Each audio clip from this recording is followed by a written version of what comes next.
Um, so it's my pleasure to welcome API Associate Howard Leznoff to the Tuesday Philosophy Club this evening, and he will speak on the topic woman-centered ethics.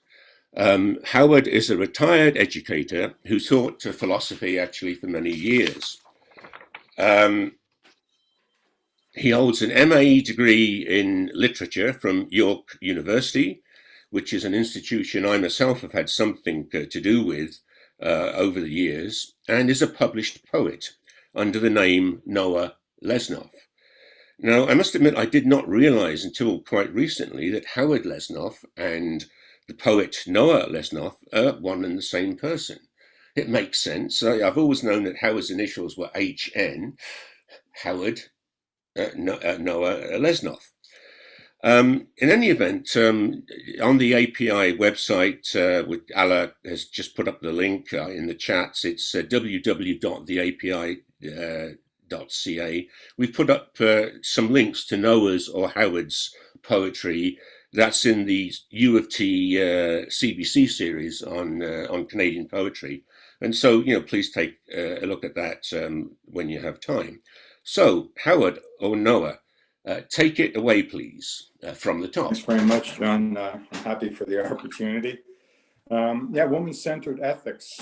I'm going to use that term interchangeably with the term feminist ethics. I guess, two sides of the same coin. I'll be focusing on sort of gender, ontology, society, and power. Couple of qualifications and provisos. When I first started digging into this topic as a teacher, I used the sort of Stanford Encyclopedia of Philosophy just as a baseline resource. And I first did that in 2009. When I returned to it, for this presentation, the more recent entry was 2019. And in those 10 years, the topic had been updated several times, and it just tells you how dynamic sort of gender philosophy is and gender theory is. And the most recent incarnation of that site was very different from the site I encountered 10 years ago when I first got there, and that highlights a number of limitations, both to talk about women-centered ethics and the theory surrounding it too. So since 2009, gender binarism, the idea that there are two distinct genders, male and female, has been recognized as problematic and reductive and repressive. So part and parcel of discussing a woman-centered ethics and some of the differences between male and female sensibilities is recognizing that binary is reductive.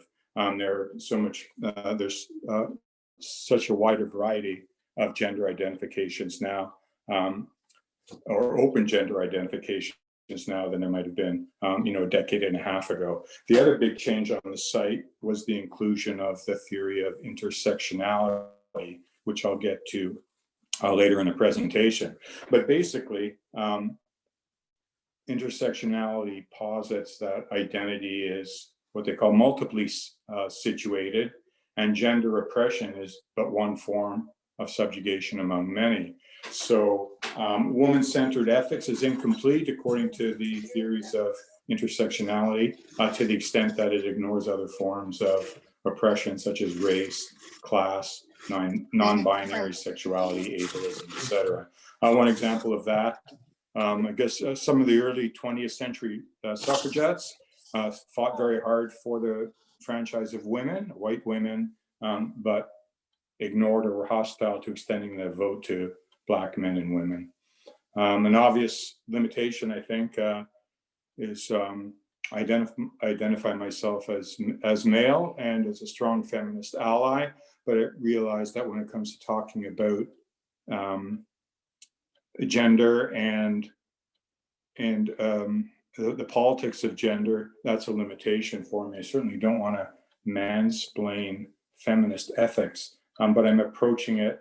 I think I'm approaching it in not as an expert, but in a spirit of inquiry and invitation. So I certainly welcome further comments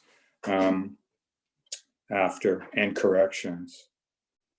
I'll do what I can as a man to talk intelligibly about women's sensibilities, but that's a limitation. Women-centered ethics as metaphysics.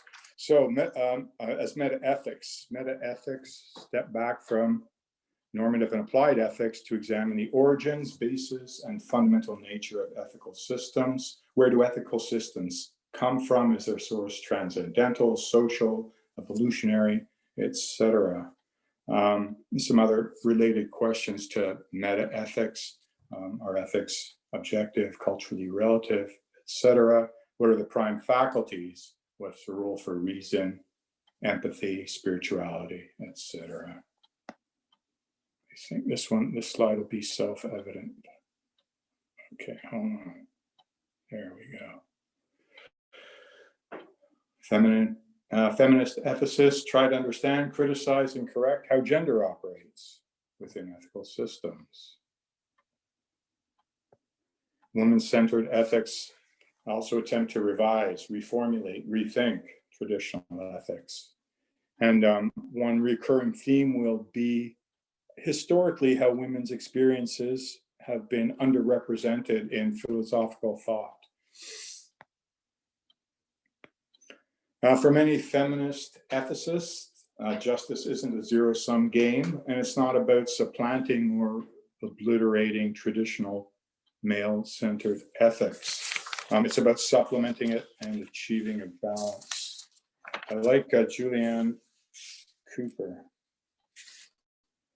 She's quite an interesting figure. I think she was the fourth African-American to ever earn a doctoral degree. She did that at the Sorbonne, and she was born into slavery. Anyway, in terms of gender balance, she recognizes and says, the world has had to limp along with a wobbling gait and one-eyed hesitancy of a man with one eye. Suddenly the bandage is removed from the other eye, and the whole body is filled with light. It sees a circle where before it saw an arc. The darkened eye restored, every member of it rejoices. So she's looking at the history of thought and commenting that it's been one-sided and partially blind by ignoring women's voices, women's experiences, or largely ignoring women's voices and women's experiences. There are some common features to women-centered ethics, even though it's by no means monolithic as a field of investigation or inquiry or thought. Lots of very healthy debate and vigorous debate, and a huge range of approaches to women-centered or feminist ethics.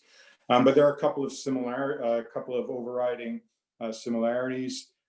Most of it has to, in some ways, explores political oppression and the subjugation of women. Feminist ethics also tend to challenge the idea that historically, traditional ethical systems are neutral as opposed to gendered and biased. Feminist ethics want to affirm and value women's experiences and modes of moral engagement, and which have historically been undervalued, and some prominent male thinkers have suggested that, I guess, women aren't as mature moral agents, or potentially as mature moral agents as are men. Selfhood is a central concern and a central topic to ethics generally, but also gendered ethics. And related to selfhood, the idea of, again, which faculties are best exercised to achieve an ethical life or live a moral life. And again, historically, feminist ethicists contend that male faculties like reason and instrumentality have been privileged or favored over other faculties.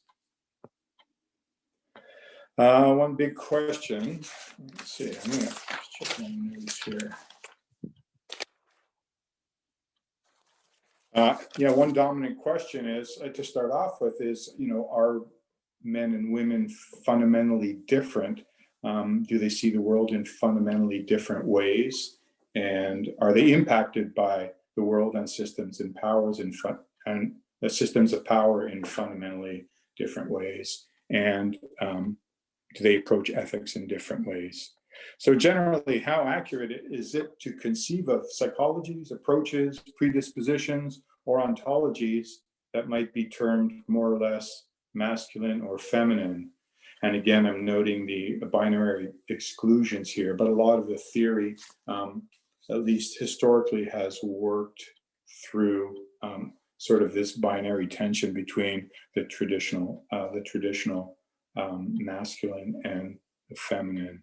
And, we can ask ourselves, what do those terms even mean? Do they have any relevance? In short, beyond the merely anatomical distinctions, are men and women different in significant ways, both internally and socially? So, essentialism.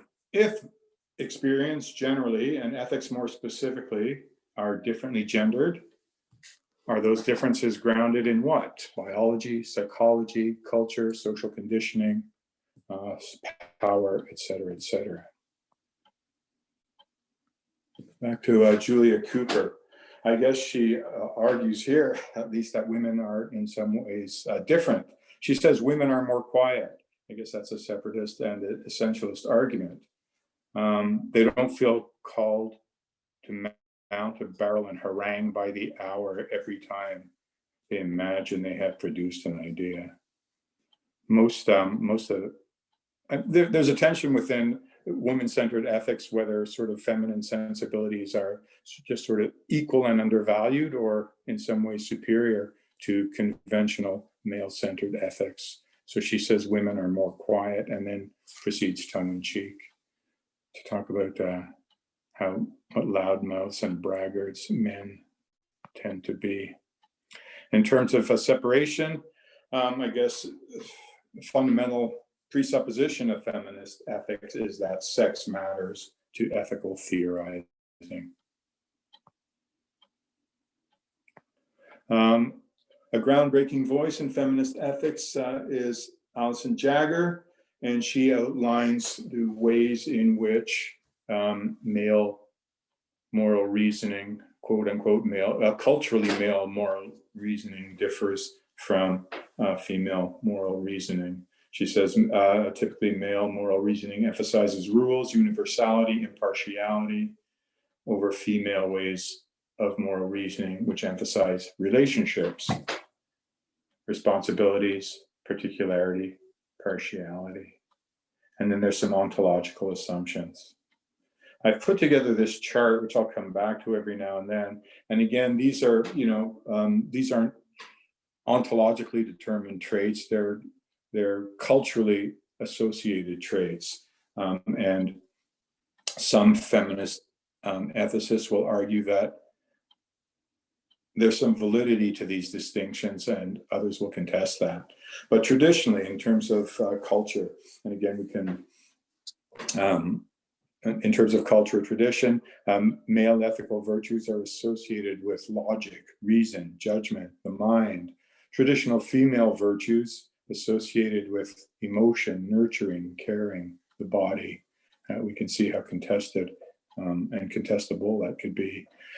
Males are presumably driven by a sense of self, grounded in autonomy, separation, self-assertion, aggression as self-actualization. The fullest self, according to traditional male sensibilities, is autonomous, separate, dominant, powerful.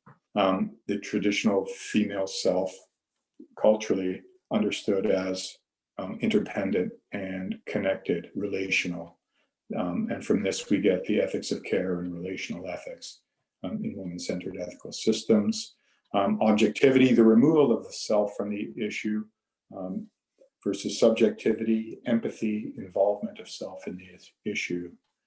masculinist ethical virtues, foregrounding legalism, rules, and justice, feminist or feminine ethics, presumably foregrounding flexibility, personalization, etc., the concrete and the particular, and politically domain spheres of influence historically, public life, politics and economics for males, and the private life historically, interpersonal, domestic, and child rearing. Again, the differing attributes and approaches are traditionally, culturally, gender associated, but they're not, according to most theorists who explore them, exclusive to either gender. So certainly feminist ethicists aren't arguing that women aren't as capable as exercising logic, reason, and for not valuing those. I guess a big topic of discussion has been the role of reason and emotion in ethics. And we can note, notwithstanding moral sentiment theory and romanticism, traditional Western male-centered ethics have tended to foreground reason and rationality as the main moral faculty. And they've tended to diminish the importance, if not dismiss altogether, the idea of emotion. Emotional distancing was thought to be, in most maleist traditions, antithetical to ethics. We can see how some of this plays out during the Enlightenment, the Age of Reason, with some women whose class enabled them to explore philosophy. And I guess Aristotle says that philosophy is a luxury after, the other needs, the needs of the body are attended to. But early feminist thinkers embraced the age of reason and embraced rationality. And for them, a central concern was that social conditioning and education of women discouraged the development of reason and encouraged emotion, which was often associated with, triviality, indulgence, vanity, and weakness. A serious proposal to ladies for the advancement of their true and greatest interest, Mary Astell, Cartesian dualist, proto-feminist. She says, by being repeatedly vain and foolish in failing to exercise powers of rationality, women spoil the contexture and frame of our minds and render ourselves incapable of any serious and improving thought. And she notes too that women who challenge gender conventions endure all the scoffs and noise of the world. Mary Wollstonecraft, Vindication of the Rights of Women, 1792, and John Stuart Mill both argue that social conditioning and misguided education tended to undermine the rational and ethical faculties of many women of their time. Denied the chance to develop their rational powers to become moral persons, women would become emotional, a condition Wollstonecraft associated with hypersensitivity, extreme narcissism, and excessive self-indulgence. We can probably notice a class aspect to that as well. And we can wonder what working women or women in agricultural settings, what their lives might have been like, and whether they would have been described as hypersensitive, extremely narcissistic, and self-indulgent. So there's probably a class element in those self-understandings of women. Says Wollstonecraft, my own sex, I hope, will excuse me if I treat them like rational creatures instead of flattering their fascinating graces. And she's being sardonic there. I wish to persuade women to endeavor to acquire strength, both of mind and body. And the soft phrases, susceptibility of the heart, delicacy of sentiment, those shall associate with weakness. Reason and emotion. All these, I've kind of been interested in, ontology of various human faculties, and this kind of led me to. We talk often about, emotion as the binary opposite of intellect. So it caused me to dig into a little bit what we mean by emotion. So I put together a brief foray into the ontology of emotion, what essentially are emotions. And the question might be central to woman-centered ethics.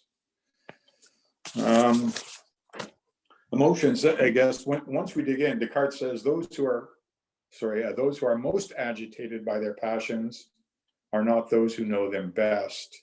And again, the idea is, emotions take control of us, and we're less likely to be able to exercise ethical judgment because of them. And that's part of Western tradition as well.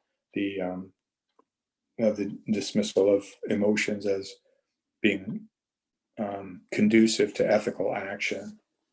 But as this article points out, emotions are indeed very complex, and they vary in a number of dimensions.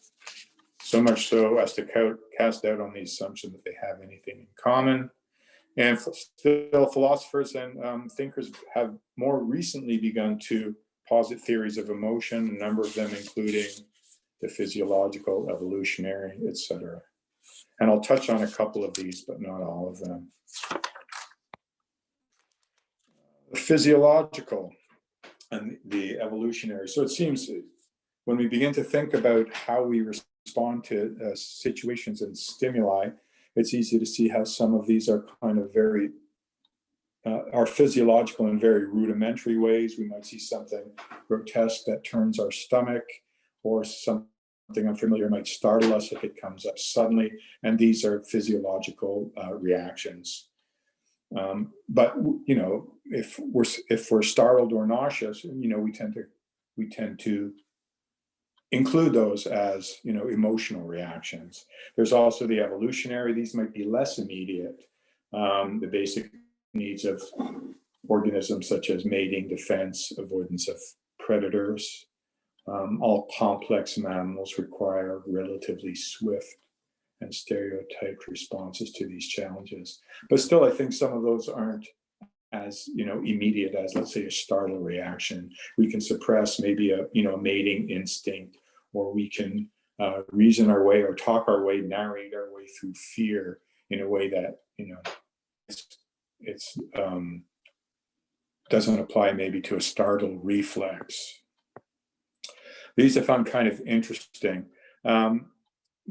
One question raised by emotions is whether emotions are valid or invalid. Can emotional reactions be right or wrong? We often hear people say, that's just how I feel. I can't help it. I can't do anything about it. And the implication is that, there's no right or wrong way. How you feel is how you feel.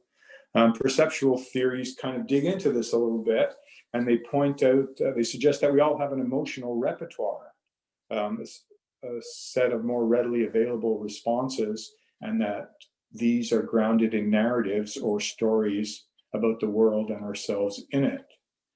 So, for example, if I was told as a child that ants are homicidal, or that real men don't need other people, or real men don't cry, or that left-handed people are evil and dangerous, my reaction to encounters with or stories of ants, or crying men, or left-handed people, would be shaped by these narratives.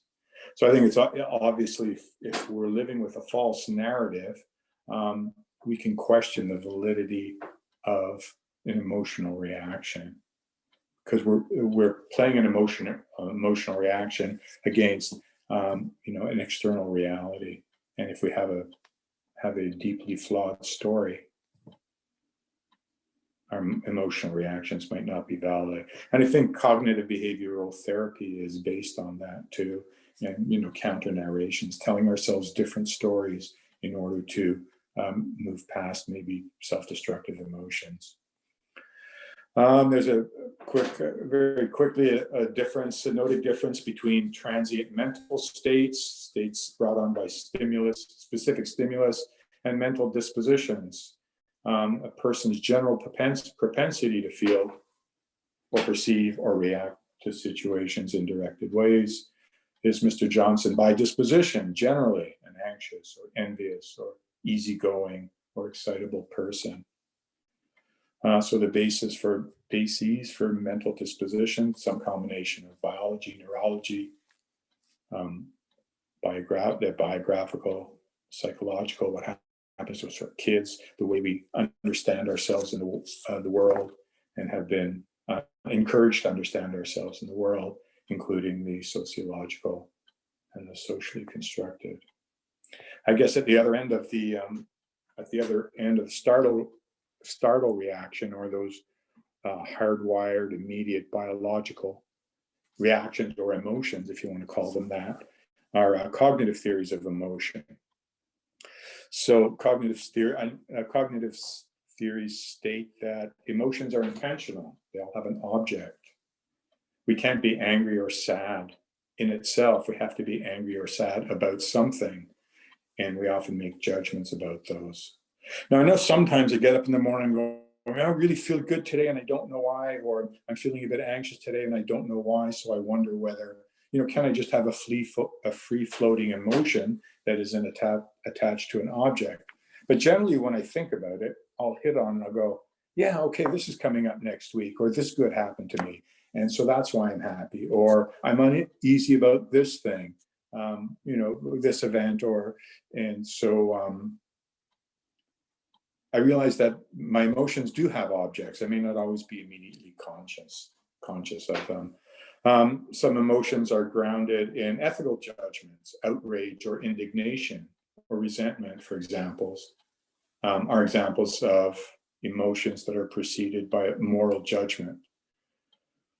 So unlike the baser emotions, being startled, some emotions are rounded in thought, ideas, cognition, and even ethical judgment, says Robert Solomon. Emotion and reason. Martha Nussbaum, she's a cognitive psychologist and an ethicist as well, and she wants to sort of break down that binary between emotion and ethical reasoning. She asserts that emotions are intelligent responses to the world, and they shouldn't be sidelined in accounts of ethical judgment, as they've often been in the history of philosophy. So just a reevaluation of what emotions fundamentally are has informed feminist or woman-centered ethics.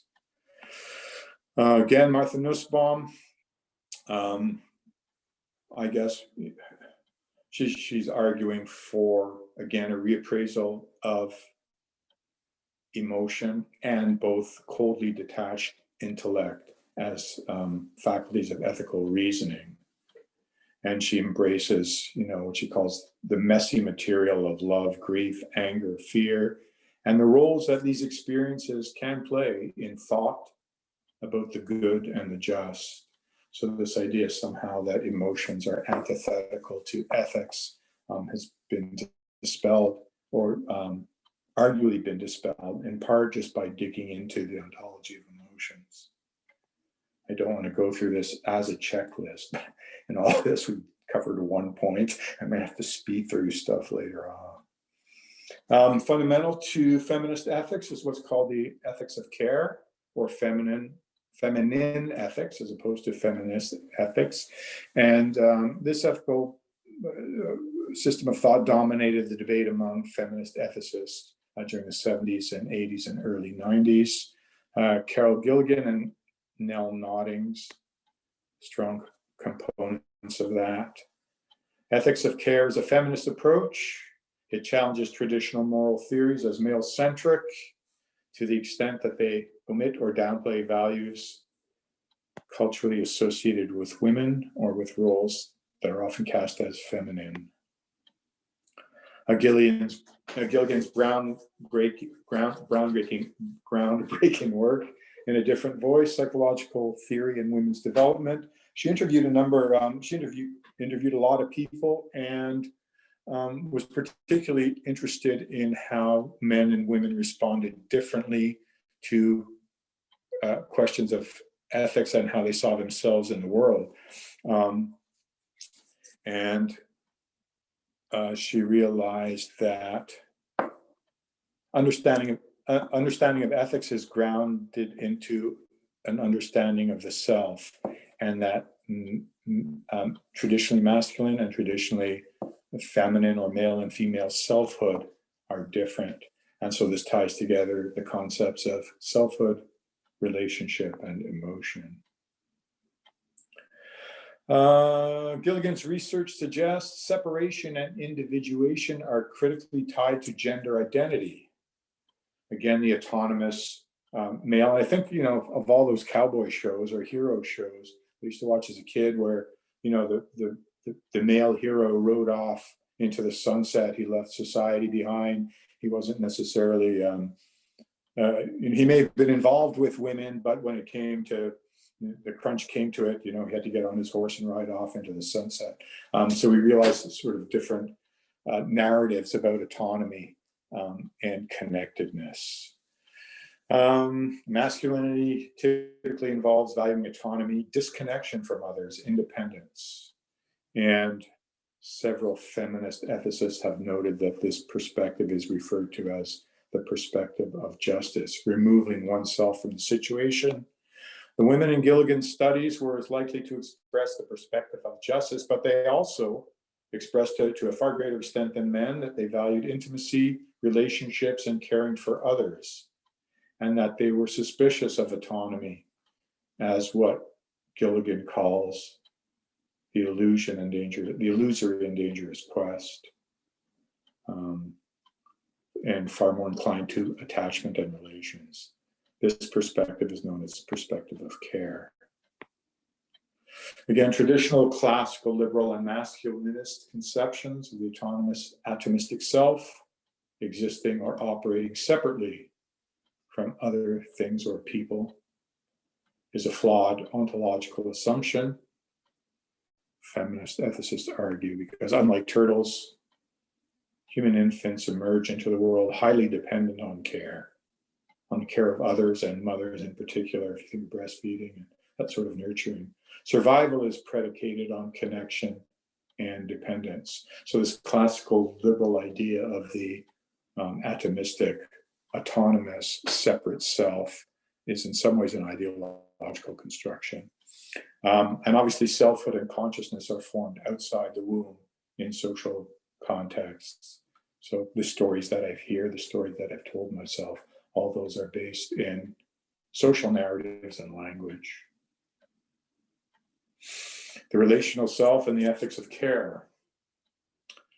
Says Baylis, one's identity exists in the negotiated spaces between biology and psychology, between my biology and psychology and that of others, forming a balance between self-ascription, how I understand myself, and description by others. I'm kind of recalling vaguely now Sartre saying, Jean-Paul Sartre saying something about the other as essential for understanding myself. Certain parts of myself might feel like they were created by me, or perhaps were always there, because I may not be able to identify the influence. But all parts of me, the theory goes, are formed or informed, and maybe those are important parentheses, by interactions with the social and political world. This way of conceptualizing identity pays attention to the fact that as infants, we enter a world already full of meaning. The idea of the self-made man is problematic. Closely related to feminine approaches to ethics, there's also maternal ethics, and some thinkers like Ruddick and Held and Whitbeck affirm the feminine psychological traits and moral virtues associated with womanhood, maybe in a way that some of the early Enlightenment thinkers like Wollstonecraft did not. They wanted to get on that reason and rationalist train as fully and as soon as possible, because they were denied the opportunity to taste that. Some feminist ethics critiques of universality and claims for the particular. I think I might skip this section, but it'll be there in the it'll be there online at the API site, so you can check the material there. I guess maybe briefly, the idea that traditional Western rationalist philosophies were somehow neutral, abstract, universal, and objective. We see this can be problematic, that women were the weaker and fair sex, for example, has historically been presented as self-evident to reason, indisputable to any dispassionate observer, et cetera, et cetera. So basically the idea, the notion of objectivity, certainly as far as in the social sciences and the field of ethics, is as a mask for power. Against sort of universalizing approach to ethics, I like this quote from Anatole France. In its majestic equality, the law forbids rich and poor alike to sleep under bridges, beg in the streets, and steal loaves of bread. So feminist ethicists want to look at real people in real situations and distance themselves from removed abstract principles. And it's the same reason that some people contend with mandatory minimum sentencing or zero tolerance policies. They're not particular enough. They're too rigid. I'm going to pass by this from no nodding in the interest of time. Several feminist ethicists have noted that justice cannot exist without care. In order for an inkling of justice to take shape in our minds, we must first express concern for the condition of another, and this is an expression of care. So care is deeply fundamental, perhaps an ethical proto-value, motivating any further moral sentiment. And I'm thinking of Adam Smith when he talks about the imagination as being fundamental to empathy, and empathy being fundamental to ethical reasoning and ethical action. So I mean, the worlds aren't so-called masculinist and feminist approaches aren't always worlds apart. Some feminist critiques of the ethics of care, especially feminist ethics. So some feminist philosophers say, hold on a minute, if you're validating care and care for others as a primary ethical, feminist ethic of virtue, you could get into a lot of trouble, because that's women's historical role, to be caregivers and to nurture and to stand by their man, et cetera, et cetera. So this can lead to a kind of distorted caring as abnegation of self because of imposed social roles. Another critique of feminist ethics within feminist thought is concepts of femininity and caregiving practices were shaped in context of oppression. I've included this graphic here.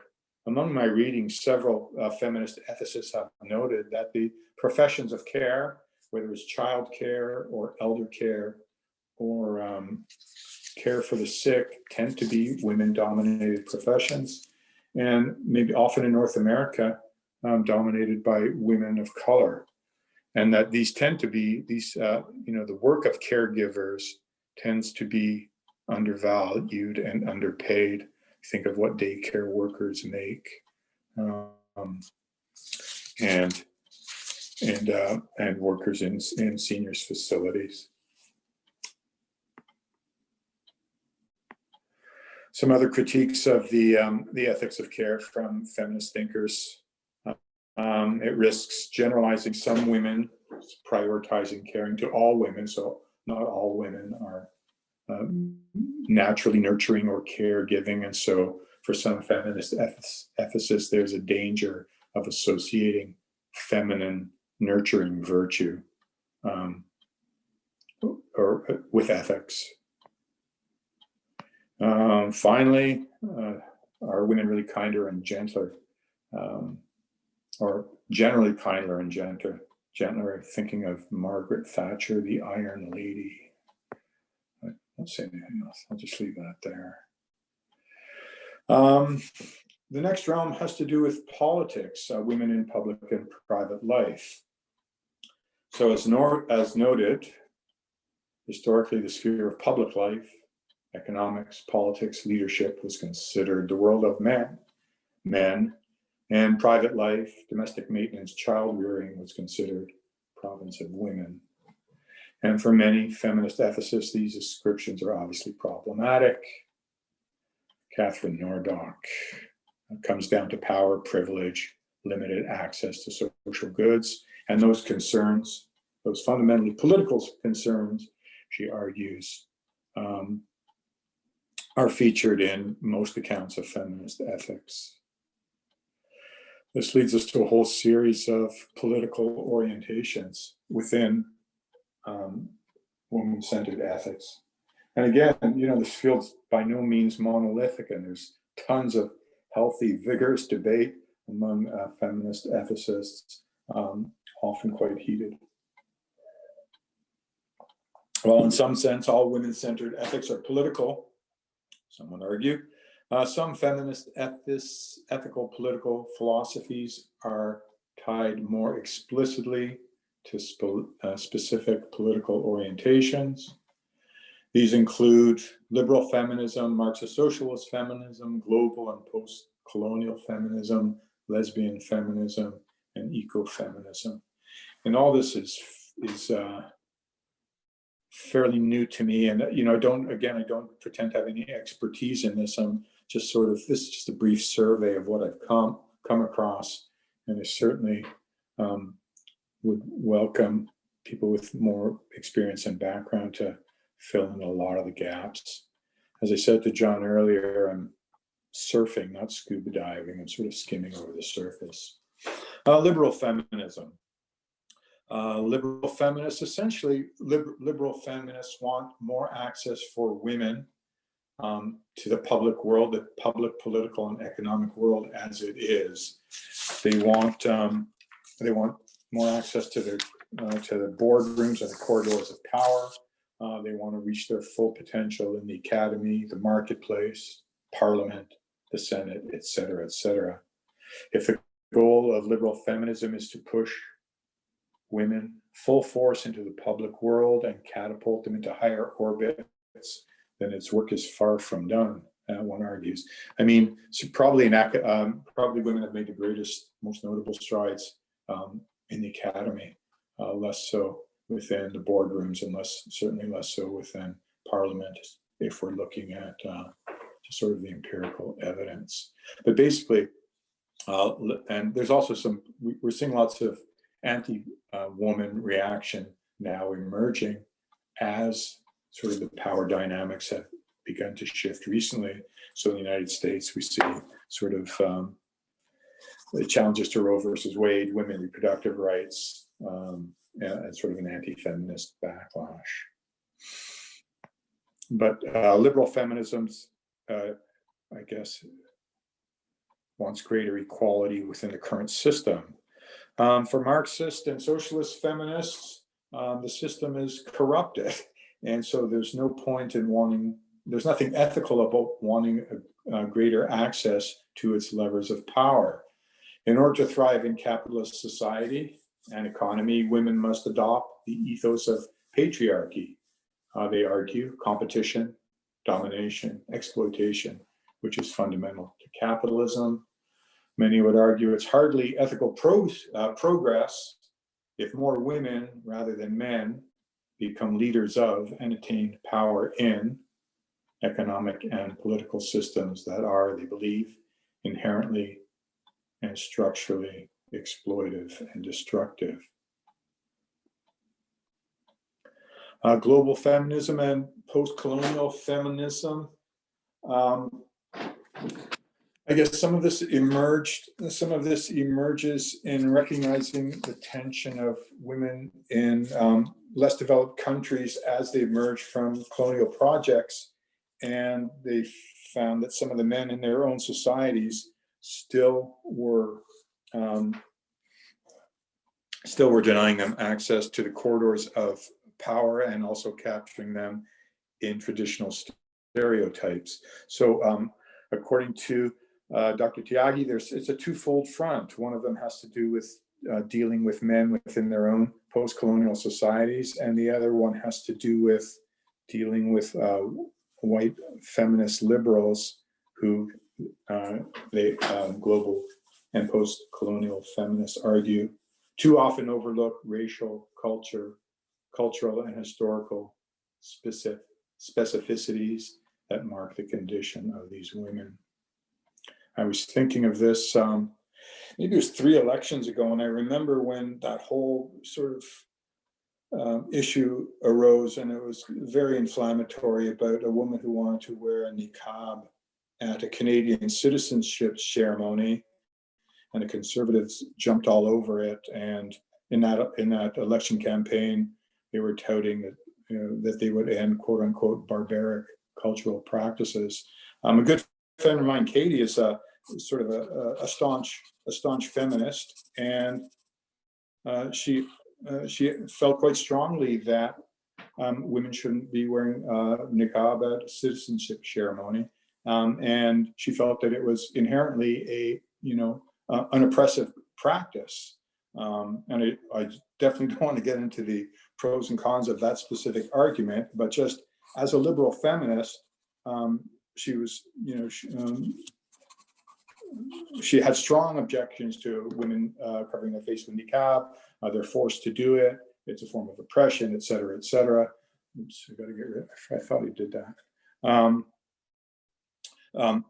The woman at the center of the controversy, was aware of those sorts of arguments. And, she said, quite frankly, you don't understand my culture. I'm absolutely doing this by choice. I'm not forced to do it. I'm proud of my culture. I'm proud of my religious heritage. And thank you very much, but I'm perfectly capable of making my own choices when it comes to, what I wear. So that I remember that stood out for me as a kind of emblematic of some potential tensions between liberal feminists and global or post-colonial feminists. Lesbian ethics has been a growing strand in feminist theory, and I have to confess, I've just barely scratched the surface of this one, so I hope other people may come in and supplement it. But looking at Sarah Loveland and Marilyn Frye, I think the dominant ethic here is born from a sense of oppression and just a desire for freedom of authentic choice, and to be granted the choice to be on their own terms. So Hoagland and Frye assert that, quote, traditional ethics is preoccupied with questions about goodness because its proponents have a vested interest in not only in being good, but also in making other people good. That is, imposing a white, Christian, middle-class, heterosexual American male sensibility on others. So part of the lesbian ethics, as I understand it, has to do with authenticating self and authentic choice in oppressive environments. Oops. Okay, what's next? How many pages?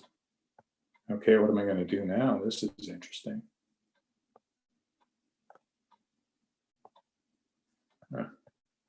Should I try and reload, I guess, eh?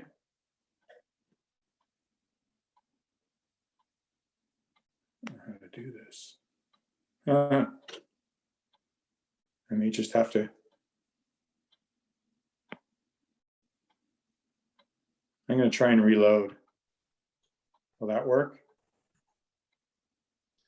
Just refresh the file. Yeah.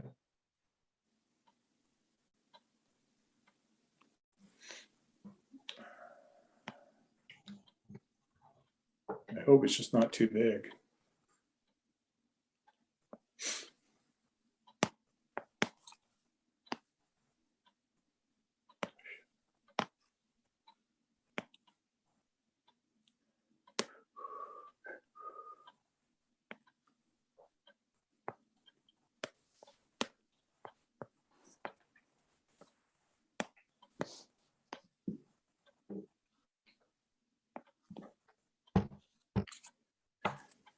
I wonder if I should let it just sit. before I try and scroll down. I guess I could scroll down right to the end. I'm pretty close to done, but there are a couple of other topics. Maybe I'll try scrolling down. Do I really have 60 pages here?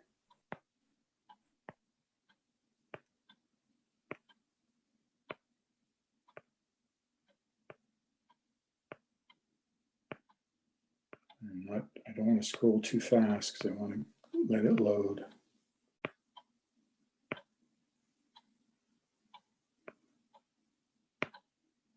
Oh, there we go. Nice. Ecological feminism. A couple of things there. I guess one observation of feminist environmental philosophy is that women in less developed countries typically suffer disproportionate harm caused by environmental problems like deforestation and toxins. So I guess under the traditional paradigm, women are associated with the earth as nurturing and growing. Well, I guess it's Mother Earth for a reason. And so for ecological feminists, patriarchy oppresses both women and the earth in similar ways. And women's, as it said, women, especially women in developing countries, suffered disproportionately. Poor people too, obviously, from ecological catastrophes, and have the same means of ameliorating the ill effects of planetary suicide. Many feminist environmentalist philosophers defend the notion of the self as relational ecological being who is a member of a larger holistic biotic whole. And again, so the idea of autonomous male, independent male, separate male, and integrated relational woman. Some feminist environmental philosophers endorse an understanding of the interconnectedness between cultural diversity and ecological diversity. And again, some strains tend more towards sort of a spiritualism, some more towards a kind of philosophical holism, but again, highly relational. Intersectionality, a big buzzword, conceptualized by Kimberly Crenshaw. I think she's at UCLA. I guess she was originally a lawyer, and she was involved in a Title VII lawsuit in the United States. And I think she was trying to argue under the law that women working in a GM plant and Let Go First were doubly discriminated against as women and as Black women. So reflecting on the reality of Black women's identities as being formed within the hierarchical power structures of both gender and race. And it's interesting, she said that sort of, it's a 20-year-old, concept, but it's taken off recently. And she says it's morphed into something that she hadn't anticipated. Crenshaw's work is politically important. The acceptance of intersectionality has led to a recognition that persons are complex and may simultaneously experience realms of their identity that are privileged, while other realms of their identity are oppressed. A feminist ethic must begin from the recognition of these intersecting dynamics of power.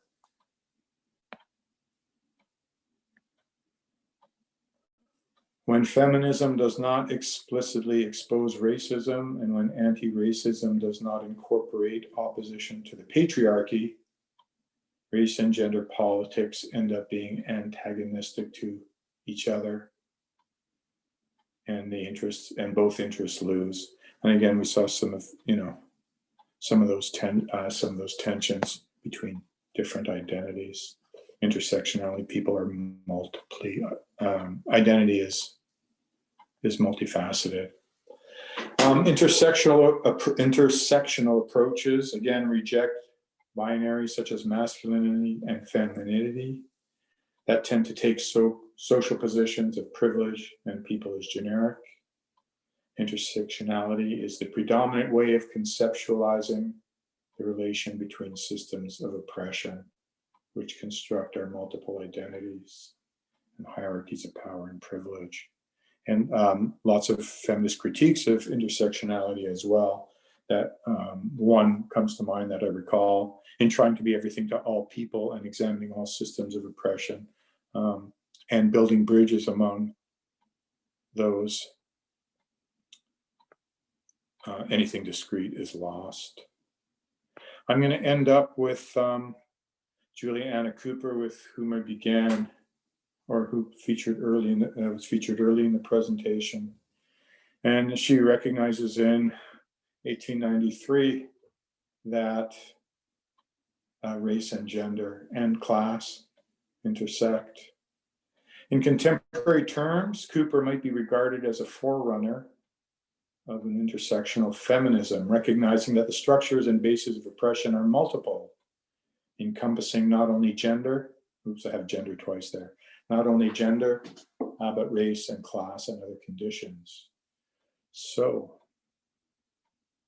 Cooper says, the colored woman feels that woman's cause is one and universal, and that not till race, color, sex, and condition are seen as accidents and not the substance of life, not till then is women's lesson taught and women's cause won. Not the white woman's, not the black woman's, not the red woman's, but the cause of every man and of every woman who has writhed silently under a mighty wrong. So she says a feminist or a woman-centered orientation is incomplete to the extent that it ignores other similar wrongs. And I got some sources at the end there. All right, I hope that didn't go, I hope I wasn't too fast or it didn't all go by as a blur. Felt a bit blurred from here, but I'm gonna take off the screen share now.